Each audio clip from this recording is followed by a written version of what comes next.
What's going on, everybody? It's your boy Tony Delerme. Thanks for tuning in to a brand new episode of Brother Please, Hear Me Out. Now, first thing is first, if you're a new listener, make sure you hit that subscribe button as well as the bell notification next to the subscribe button so you can be notified whenever I drop a new video. Don't forget to hit the thumbs up button, and also you follow me on Twitter at tdhiphop media. For those of you who have been following me on social media and YouTube for quite some time now, if you have a love and appreciation for this channel, the work that I do, the information that I bring forth, the best way that you can support me is by supporting me through Patreon. I'll leave the link in the description below as well as pinned in the comment section. It's only $5 a month, and what that does is that it helps to put me in a position to which I can go independent of YouTube. The goal is not to grow big on YouTube so that YouTube can eventually snatch this channel down. The goal is to grow independent of YouTube and become a legitimate media platform. Now let's get into the topic at hand. And what I wanted to do is continue on with the discussion that we've been having over the last 3 to 4 episodes surrounding the fact that we are in the fourth industrial revolution. Within the next 10 years, this country is going to radically change, let alone the world, and discussing how we can position ourselves to make sure that we are not left behind in the dust as this change is taking place. How do we position ourselves? Like we've been discussing over the last 3 to 4 episodes, we position ourselves accordingly by making sure we take advantage of the wide open tech field, the tech world concerning artificial intelligence and automation. That field is wide open, and that's what I want to discuss more with you today in depth. Now, currently as we speak, as it pertains to foundational Black Americans, American descendants of slavery, there is an overrepresentation of us in the industry of entertainment. What I'm seeking to do with this show is put us in a place in which we are not overrepresented in entertainment and sports, but overrepresented in the tech world. What we need moving forward is a Black tech revolution. That's what we need. Currently, as we speak, in the NBA, 74.4% of the players are Black. In the NFL, 68% of the players are Black.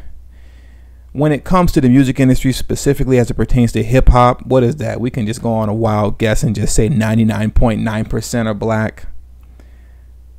So many of us look towards entertainment as the quote way out, and what that is a result of is what I call cultural lag. And cultural lag, that's not a term that I made up. You can Google it. That's been around forever.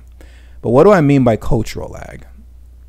Cultural lag meaning from 1865 to 1965, if you were Black, entertainment was really more or less quote your way out. That was your way out to economic prosperity, wealth, riches, whatever you want to call it. Just making some money. That was your way out. Because entertainment is service. You're providing a service. So if you are good at whatever sport you're playing, you can make those in a dominant society laugh and make them feel good. You tap dance a little bit, tell a couple jokes, put the ball through the hoop, score a touchdown, you're good. But after 1965, particularly as it pertains to the civil rights bills, more or less that ended. The problem is, and this is where cultural lag comes in, we as a people have not gotten out of that mindset yet that entertainment is the way out. That's cultural lag. You had 100 years of entertainment being your way out, and now after 55 years of freedom, we are still stuck in the mindset that entertainment is the only way out, and we have to break that. It's time for that to come to an end, because entertainment is really the Black man's Achilles heel at this point, especially staring in the face of the tech industry, in which that field is literally wide open. Now, what I want to do and what I'm going to do, I'm going to leave the link to this article that I'm going to read from. I strongly suggest to you that you click on this link and read this article for yourself, bookmark it. I say that about all the articles that I read off. If you don't read any of the articles that I've ever told you to read, I strongly suggest you to read this article because it is filled with so many gems by way of other clickable links within the article that leads to more gems and information. You need to read this article, bookmark it, don't lose it. Now let's get into this article right now. I have a few segments highlighted that I wanted to read from just for us to get a greater understanding of how wide open the tech field actually is. STEM jobs pay very well. The median earning for all non-STEM jobs in the country is $19.30 an hour. The average median hourly wage for STEM jobs is $38.85. Some quick math says STEM jobs pay $19.55 or about 99% more than all others jobs.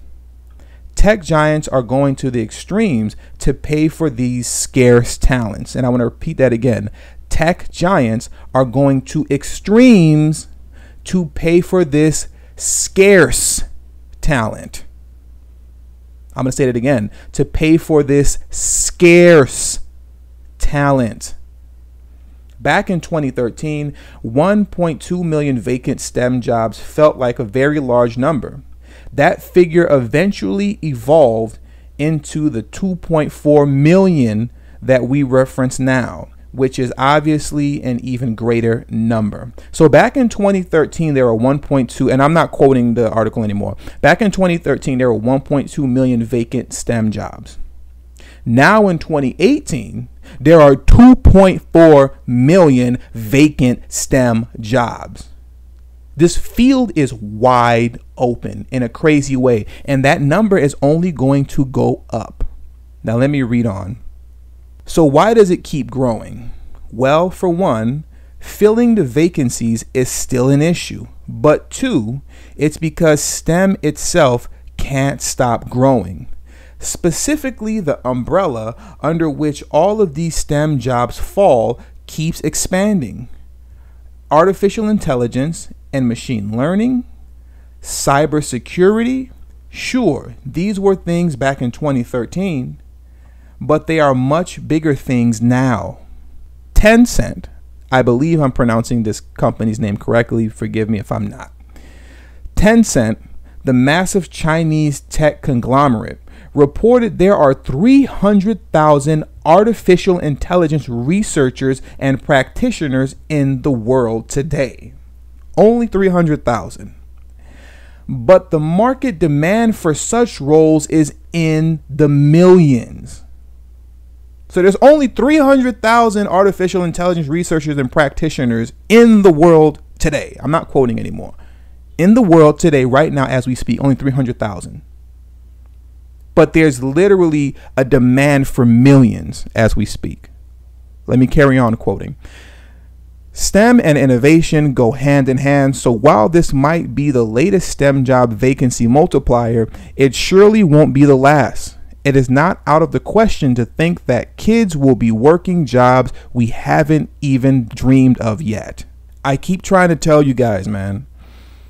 I keep trying to tell you this world is going to radically change within the next 10 years.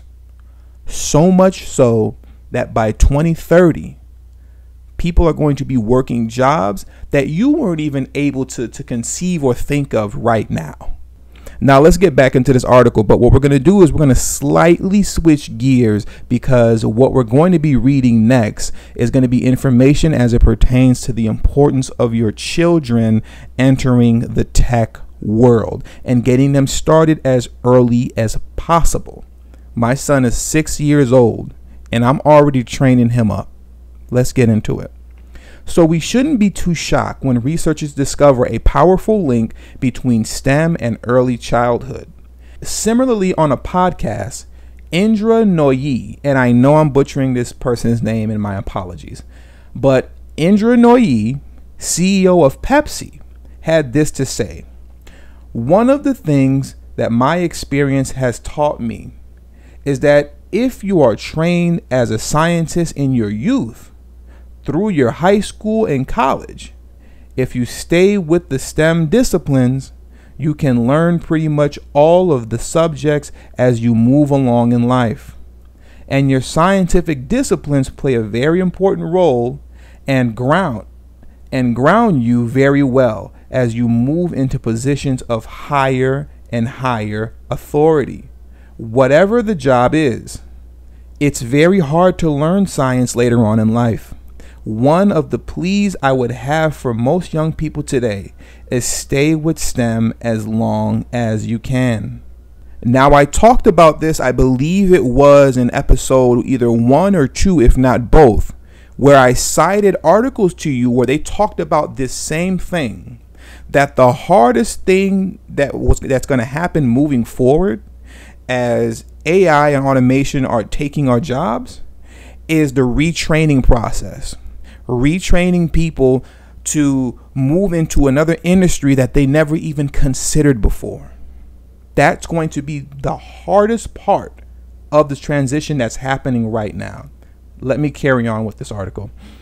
Unfortunately, the place where many spend their time for learning, school, isn't quite yet where it needs to be in terms of equipping students with STEM skills. In fact, only 1/4 of all K through 12 schools in the US offer computer science and coding classes. The tough thing is each school faces its own unique challenges, with some unable to take on the increased cost of incorporating STEM into the classroom. Even if they are, many will have trouble keeping resources up to date and relevant with such an ever-changing landscape. Other institutions might have trouble filling a teaching staff with those qualified or confident enough to lead STEM curriculums. And speaking of curriculum, there are many standards teachers need to be aiming to meet with traditional core subjects, leaving little to no time for new STEM lesson plans. So what's being expressed to you right there is that at the moment, for those of you who are like myself, you're a little bit older, I'm 34, and even if you're not older, you just have children in general. As we speak right now, our schools aren't even equipped to train these kids up properly to enter into the STEM fields, to enter into the world of tech, artificial intelligence, and automation. Our schools, K through 12, aren't even equipped for them. So, like I've stressed on multiple episodes, on all my episodes, it's on you. It's on you to train yourself up. And it's on you, particularly, to train your children up. Like I said, my son is 6 years old. I'm already training him up. He's not getting left behind. My son's not about to be out here with hoop dreams or rap dreams and all this other foolishness that he'll never make any money from. I'm training him up right now so that he could enter the tech world, because that's the only world you need to be thinking about entering, whether you have children or not. If you don't got kids, you need to seriously start considering, and I'm just going to be honest with you, there's nothing to consider. You need to make it your point to start taking classes, whether they be online, you go to a community college, I don't care what it is. Do your Googles and figure it out, because there's so much information out there. So with all that being said, I'm not going to hold you up any longer and beat a dead horse. The link is in the description below for you to download, or I shouldn't say download, but for you to read this article. I strongly suggest you to read this article in full. Don't play any games out here thinking that I'm just blowing smoke up your behind. Please don't do that. Please take these shows seriously. The articles that I tell you to read those articles. The links that I tell you to click on for you to train yourself up in the tech world, click on those links, get the education, and move on into that field. We don't have time to waste. That field is wide open. And like I said last episode, if by 2030 you find yourself lying on the side of the have-nots versus the haves, that's on you and nobody else.